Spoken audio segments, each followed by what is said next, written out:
Another episode of the Bobcast here. Fielder Dennis alongside head coach DeLane Fitzgerald. Coach, we're talking football, all around solid performance against TCNJ. 47-7 the final score. You guys being the victor of all three phases of the game. What were you most impressed with? I was impressed with how hard we played on special teams. That was probably the thing I was most impressed with. Impressed with how hard and how well Malik Morris played on Saturday. And really impressed with some of our young guys, because a lot of guys got to play on Saturday with the score being what it was. I was impressed with the way some of our young players ran to the football and played hard at the end of the football game. Coach, always good to get big wins on the road. And you were talking about before we came in, a lot of games on the road played by your team. 8 straight, including the scrimmages and whatnot. It's coming back home this week. How much energy is going to be in that building for your locker room? Well, first things first, give the players a lot of credit. Yeah, we were on the road 8 straight times going back to last season. Kane, with the first Saturday in November, was the last time we were at home. So we've been on counting the joint practice and the scrimmage this summer. We were on the road 8 straight trips. Really proud. Proud. I use the word too much, but proud of the young men for their mental and physical toughness. It takes a lot of mental and physical toughness to go on the road that many times and be successful. And I guess we were successful with 7 out of the 8 trips. Their stick-to-itiveness, our ability to keep focus on long bus trips and hotel stays that are sometimes not great, and food on the road that's sometimes not great. Their ability to focus and just stick to what we're trying to stick to, and they're business trips for us now. We're making business trips and staying focused, and yeah, proud of the young men for all of that. So good for us. Now on being home. I love Frostburg, Maryland, love these mountains, and love Bobcat Stadium the very same way that our players and our assistant coaches do. We chose to be here for a reason, and none of us are being held captive in Frostburg, Maryland, so we volunteered to be here, and it's exciting to be home and exciting to play in Bobcat Stadium and opening game each year. We should have a huge crowd this weekend. It'll be great. Coach, can't take for granted being able to sleep in your own bed, especially in football as it gets colder during the season. So being able to score without being on offense swings momentum in a huge way. Did you think your players fed off that swing, scoring 24 points in the second quarter last game? We absolutely played better on special teams and played better on defense than we did on offense Saturday. We were more complacent than we should have been on Saturday and kind of played to TCNJ's level instead of playing to our level. Fielder, it makes it easier.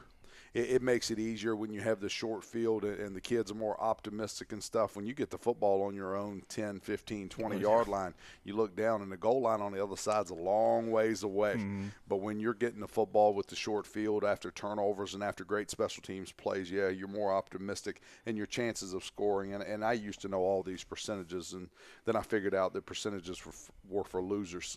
Okay, but the percentages of you scoring and scoring a touchdown increase significantly when you get the football on your side of the field going in to score. Yeah, absolutely. You had offensively 213 yards passing, 197 yards rushing. That comes down to the Hog Mollies up front. Talk about their performance this past Saturday. Yeah, we like our offensive line, and Gene Robinson's in there, first-year starter, and doing a nice job at left tackle, and Wade Olson's first-year starter at left guard and doing a nice job, and then O'Shane, and O'Shane's been told by our coaching staff that he has to play better than he's playing right now. O'Shane's a 3-year starter, and he's a good player, but he's capable of being a great player. Joey Powell played okay. Just okay on Saturday, and he's capable of being an All-American caliber player, so we expect more out of him. And then Riley Hartman played well on Saturday, but we still think we can get more out of Riley this year. But altogether, those 5 guys, yeah, they're good football players, and we're happy to have them. Switching to the other side of the ball, your defense had 8 sacks to go along with 3 forced fumbles. What has made the front 7 so dominant early in the season? Yeah, not the front 7 on Saturday, because we've got things we've got to fix up front with our defensive line, and they heard about it from me yesterday and from their coaches. But our defensive line's capable of more than we're getting out of them. The linebackers and DBs played pretty darn well on Saturday, and we were happy with them. 6 out of the 8 sacks are linebackers and defensive backs. So they're being aggressive, and when Coach Kelling's calling the blitzes and calling the stunts, that they're asserting themselves and making plays that way, and we're happy with the way they're playing. Coach, Michael Morgan, your linebacker, was named NJAC Rookie of the Week defensively. The three linebackers combined for 23 tackles. What did you see out of Morgan specifically that you really liked? We saw the reason we recruited Mike.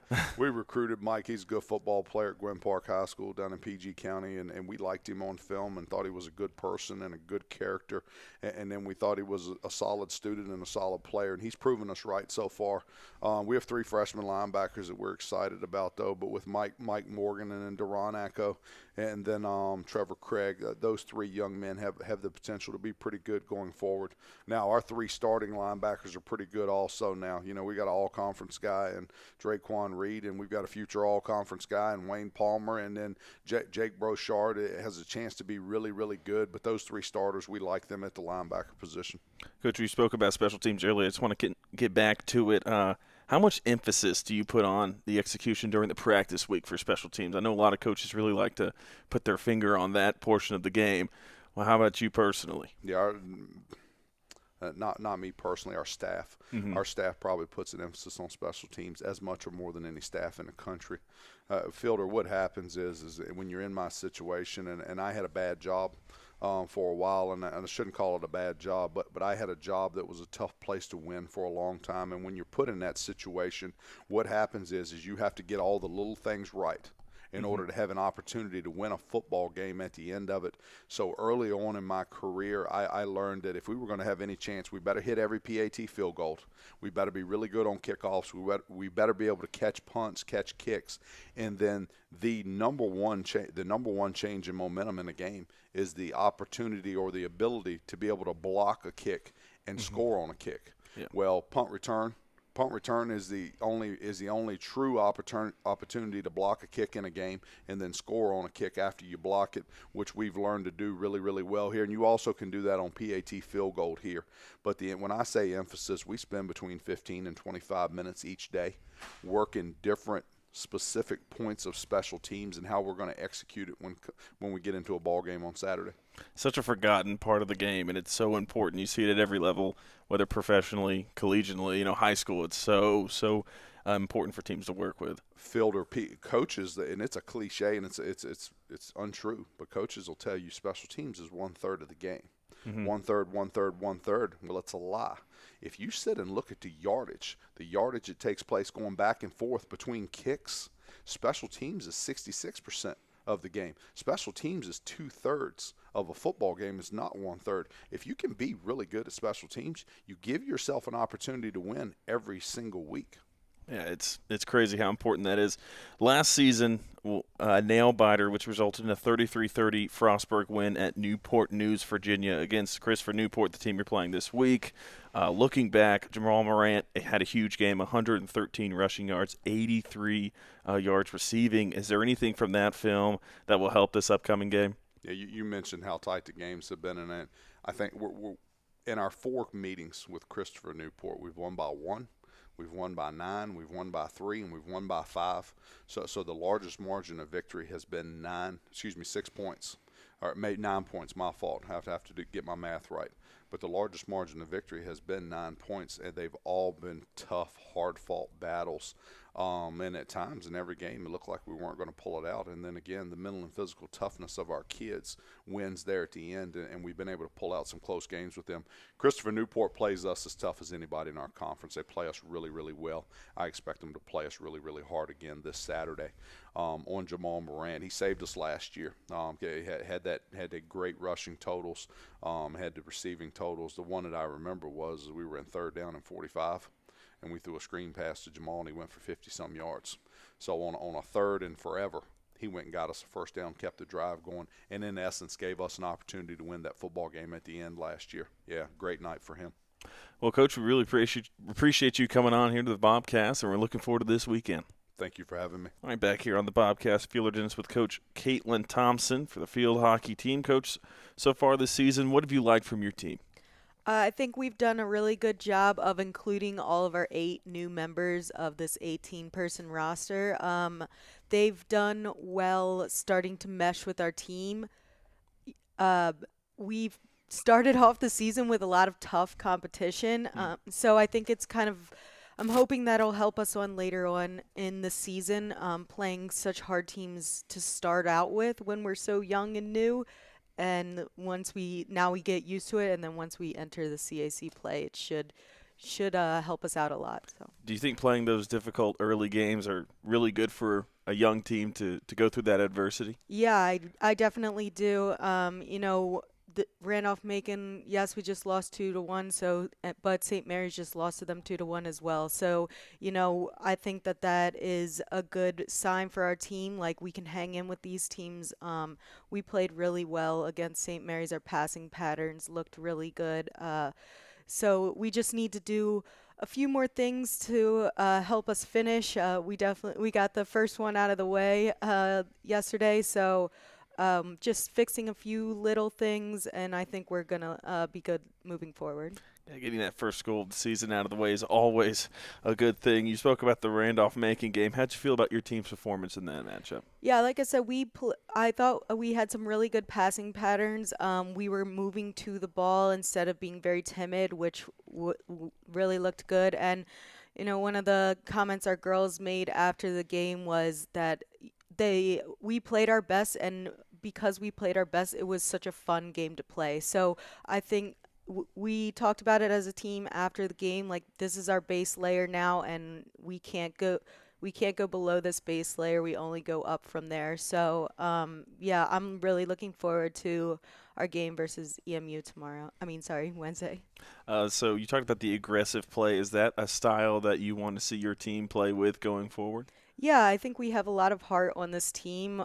We have some fast girls. We have some girls who play with a lot of intensity. So if that's one of our strengths, why wouldn't we play to that? So yeah, like I said, moving forward, I expect to see that all the time, and the girls know that, and I'm looking forward to that. You speak about speed, and one of the names that comes up in terms of overall ability to move quickly, Gabby Rahuba, she had 2 shots on goal against Lynchburg in that matchup. How has her impact been felt this season? Yeah, she did a really great job of controlling the middle of the field, and she got us a pretty good amount of breakaways. So she is very good at reading the other team's passes and just kind of sitting back, waiting for them to release that pass, and then moving up to cut off the pass. And all of our team just helps support her as we move forward, and our passing to get up the field has been excellent. So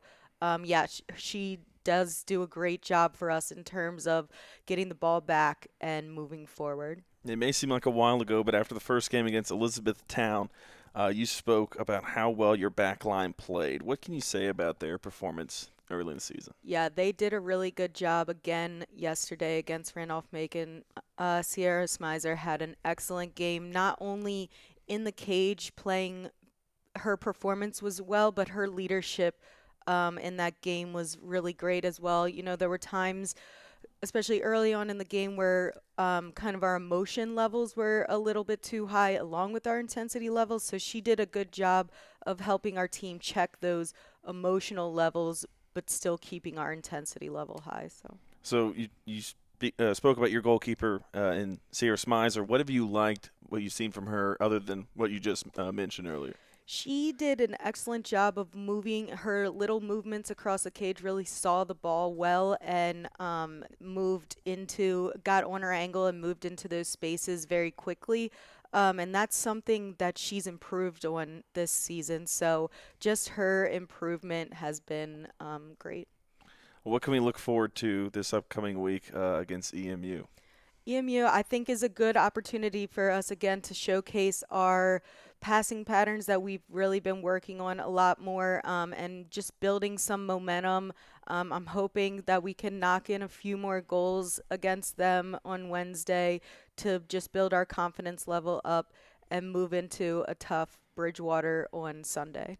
Well, Coach Kaitlin Thompson, thanks for coming on to the Bobcast. Thanks so much. Thank you. Back here on the Bobcast, Fielder Dennis with head cross-country coach Dale Louie. Coach, very successful meet at the Westmoreland Invitational, both men's and women's teams winning. Are you going to save the motivational speech that you gave them before that meet for another occasion? No motivational speech, just run a little smarter than the first meet, and with the women it was make sure you finish, make sure you know where you're going, and they changed the course around a little bit, and yeah, so there wasn't too much motivation there other than we've had some success out there, and there was no doubt that they wanted to try to keep that going this year as well. So you spoke about last time on the Bobcast the importance of the top 7 runners on the team. With 6 of the men finishing in the top 6, did you see any kind of separation with those runners? Well, we're I think as I've said a couple times early this season here, I think we'll continue to see who that group, where they place is probably going to be shuffling around the whole year, and I think that's a very positive situation to have. We're starting to get some people that are starting to pull away from some others, but across the board, I mean, it's hard with the mud, the water, Yeah. and the rain, and everything to take much time wise out of what we did, but it was obviously cooler, and so the aggressiveness we had, the thinking was a lot better out there than the first meet. So there are a bunch of positives there, and who our top 7 will be at the end of the year running regions. I think it'll just be a week before decision. Yes, sir. Senior Robert Romero won the event for the 3rd time and was 30 seconds ahead of the next finisher. What did you like what you saw from him? Well, Robbie's running very aggressively compared to some other years. I mean, he's always gone out and been willing to see what he's capable of doing, and he always is motivated to place well. I think he's running with a little bit more determination, a little bit more confidence, which I would anticipate is going to build as the season goes on. So he's really looking good. There's some guys at practice that are running with him, but right now he's got the experience underneath his belt that when race day comes, he's pulling away from some of the guys on the team. So when you say running with more aggression and determination, is that's his mindset going into it, or do you see more of in his starting pace, or what do you mean by that exactly? Yeah. Well, my suspicion is it's senior year, so it's the last go around, and I think there's some yet to be achieved personal goals, and I think he's very focused on that. He's always trained well. He's always trained well in the summertime, which is one of the things that puts him ahead of a number of people. But I think he's just taken everything up a notch, this year.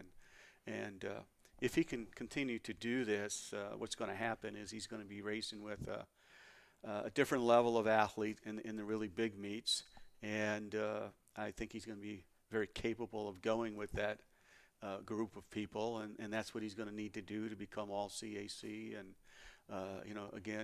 we'd like to see him move up in the regional meet, for 2 reasons. I mean, one is, 3 reasons. One is team score. The second is that he puts himself in line for some postseason awards, all American, all academic awards. And, you get somebody like that placing at the top of an invitational, it does wonders for your team score. Especially this year with us having a pretty solid team.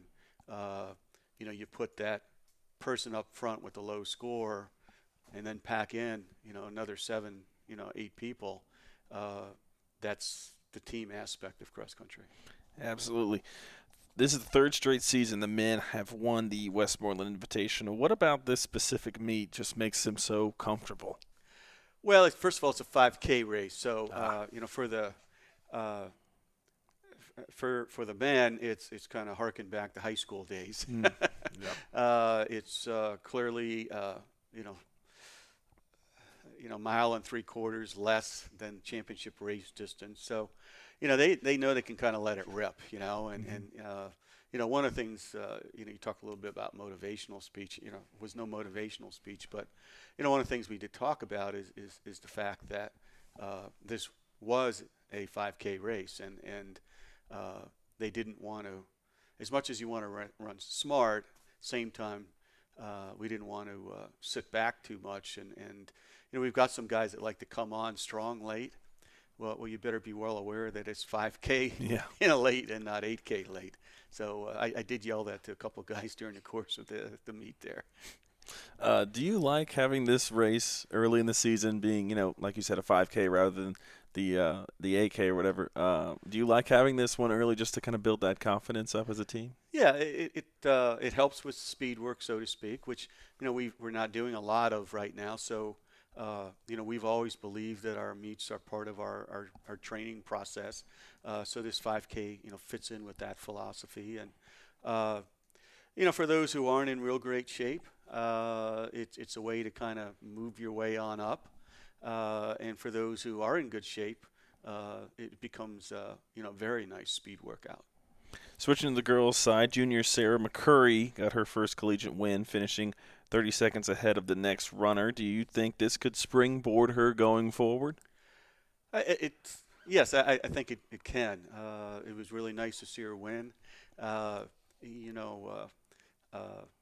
It's hard to get a lot of accolades in cross country from the standpoint that there's only one person that wins the race. And in basketball, I mean, you're scoring baskets and people are seeing that, and it's in the box score, stuff like that. So it's very difficult to get some individual accolades, and in cross country in particular, with so many runners out there and only one first place. So it's nice to see that somebody who has worked really hard and has improved every year she's been here, ran a very solid race. A little bit of redemption for her. Last year she had some issues finishing that race because of illness and stuff. So I think she was a little determined to make amends, and she's just really hammering out mile after mile at a pretty consistent pace, and that's her so-called cup of tea. I mean, that's how she has to run. She's not going to outkick very many people, but she's a strong runner and a very consistent runner. And it showed Saturday. I mean, there was a woman who was running with her, in fact, ahead of her for probably about half the race. And last half the race, it was kind of goodbye. I'm just going to keep doing what I'm doing. And, they just couldn't hang with her. Consistency is key. Coach, the weather's starting to go down in temperature a little bit here this week. Love it. How much does that affect the runners going forward? It's great for distance runners and stuff. We have some cold weather policies, and I've always said runners can deal with the cold. It's the hot that really affects them a lot. And I wasn't quite sure how we were going to run Saturday because it has been so hot. Mm-hmm. And Wednesday we had a pretty tough workout. And it didn't go very well, in large part because of the heat, and you could tell that it's awful hard to rehydrate yourself, when it's day after day hot, and we preach that all the time, but it's hard to get back to where you need to be, and so we actually went in the pool on Thursday just to try to get a workout in, but that was something we'd like to do, but at the same time I did it because I was a little worried that we were dragging because of the heat and everything. So Saturday, conditions weren't great, but certainly it wasn't 90-degree hot or anything. Yes. So you ask them what their preference is, and it's always going to be on the on the cooler side. Final question here, Coach. This week you have the Messiah College Invitational. How familiar are your runners with this course, and what can you tell us about it? Well, actually, we have that race the following weekend, and I don't know who's all going to be there. It's usually not a real big meet, but it's a very high-quality meet. Messiah alone is if it was just a dual meet with them, it would be a superior meet. They're very deep. They're very talented. This is probably one of the better teams that they've had, although they're always good. I think they're a notch better than they have been in the last couple of years. Uh, uh, they're ranked in the region. I would not be surprised at all as the season goes on. It's, a lot of coaches sometimes like to ignore them. I'm not quite sure why. They run some different courses and things. I think that's part of it. They often don't get credit that they should be getting. I think by the end of the year, actually, I think by the middle of the year, they're going to be getting, top 20 votes in the country. And we've got a region that's large and it's very packed. And Messiah is part of that really good pack. Well, Coach, I lied. This will be the final question. What Okay. can we? What's the mindset going into this week for your team? Work hard. I'm not sure if the weather's going to cooperate with us in that regard. We want to get in a really good workout this week. One of the keystone workouts that we try to do at least twice a year. And because we've got this little gap in the meets, it's a good week to get that in. I'm not sure where we're going to do that. We may have to alter some things. I hope not, but we'll work hard this week so that next week we can have a little bit more of a normal week where we're tapering down at the end, and that will start then a string of a couple of very tough races for us on very tough courses. So we need to get some good work in this week to be ready for that grind. Well, Coach, thank you for your time. Thank you very much. All right, back here on the Bobcast, Fielder Dennis with head coach Becky Fletcher. Coach, your first home game this past week against Penn State Altoona. How was that experience for the team? It was great. We came out and we did everything we were supposed to do in our team game plan. We passed really well. We served extremely efficiently. I think we had 15 aces in that match, which is quite a lot. So that keeps that team out of system and gives us a lot of good opportunities to get some easy balls and take care and finish it offensively. This is not a normal question for indoor volleyball, but how did the heat play a role in that game? It was tropical in our gym on Wednesday. I think that it may have motivated our girls to play a little harder and play a little faster so they didn't have to go to 4 or 5 sets. But yeah, the gym was pretty toasty on Wednesday. A little bit of a contrast from today. Yeah, this week's being in the 60s, you got to imagine that's got somewhat of an advantage, them being used to it all summer.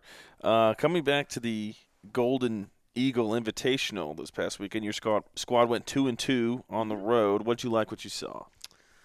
Well, we played some really tough teams at the Brockport tournament. Teal has come a long way in the last couple of years. They've got a young coach who has done some really great things with their programs. They were tough, unexpectedly tough, and they kind of jumped out on us in that first set. We didn't play super clean that first set, but then we've changed a few things, got our middles even more involved than they were, and realized that they were by far what was going to win us the game that match. So passing well enough to get our middles involved, which was something we were able to do. And Beyond Bishatange had a really great match that day. And it's really nice when somebody's on fire and unstoppable. And she was definitely that girl. Do you like going on the road here early in the season, playing some tough matches for your team? Yeah. I think our conference is exceptionally tough. And the level of play in our conference is exceptionally high. So there are a few reasons why we go on the road early. I always like to do one really long road trip, the first or second weekend of the season. So that way it becomes old hat to our girls when we have to travel to places like Southern Virginia midweek and get off the bus and play. We've already done that a few times because that is itself is a skill to be able to get off the bus and be able to play some volleyball. The other reason is I always tell them we need to train tougher and play harder than what we're going to see in season. So we need to train harder in practices. We need to train harder in our preseason games before we get to conference play. So it's better to go in playing tougher teams that we're going to see, and you'll see that in our upcoming schedule as well as this past weekend. That our schedule is not a slouch schedule this year, and we're a pretty young team. A lot of freshmen, sophomores, and juniors on the court. No seniors on the court. So why not get them a lot of experience early and show them that, hey, we might be good or great sometimes, but we need to be great all of the time, and we have to be great teams to be able to say that. Yeah, we're talking about being great all the time after this weekend. What did you think? What did you see that you wanted your team to work on going forward? Well, being young, especially in the front row, are having Bailey Godlove, who's a transfer in, and Rachel Sneed and Alyssa Barkdahl and Haley Altemus, and occasionally Tyler Lott. Those girls are all new to the speed of the game. And, it was very evident in our first weekend against St. Vincent and Westminster that the speed of the game was just something that they weren't up to yet. And we've been drilling that in practice and figuring out how to make it faster in practice for them. And I think that we adjusted and we made huge leaps from last weekend to this weekend in our blocking schemes mostly. Our back row defense is great. It's very much something we can rely on. But if our front row isn't quite where they need to be, our back row struggles. And our front row did a much better job of where they need to be. We've still got a few more steps that we need to take to get them extremely successful, but they're doing a better job of filling their role and holding their own versus maybe getting beat a few times like we did last weekend. You said the word extremely successful, and what comes to mind is Biamba thus far this season. She's been a force. What can you talk about what she's done early? Oh, gosh. She just works really, really hard in the gym, in matches, to make herself available. So a middle hitter has two primary jobs. One is to be a great blocker, to set a good block, to close a good block, to let our defense play behind them. And she's last weekend was our only front row player from last year in the front row. So she had her work cut out for her to help bring our other players along in that front row, leading our defense in the front row. And she's a solid blocker. I told her this weekend, I was like, I was a middle hitter and I would never want to play middle hitter against you in the gym because you're just so difficult to hit around because her hands are up early, they're big, and they're over the net.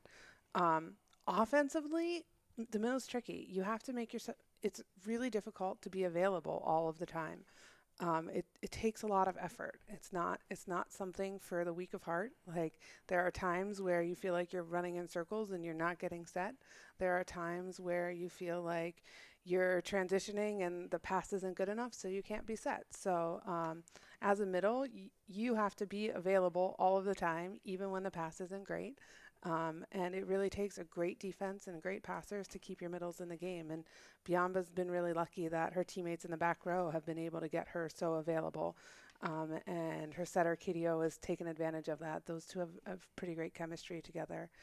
She also sees the court really well offensively. So she's not always hitting the ball as hard as she can, even though she can hit the ball pretty hard. She notices when there are double blocks and she's tipping away from them and finding the open spots that way as well.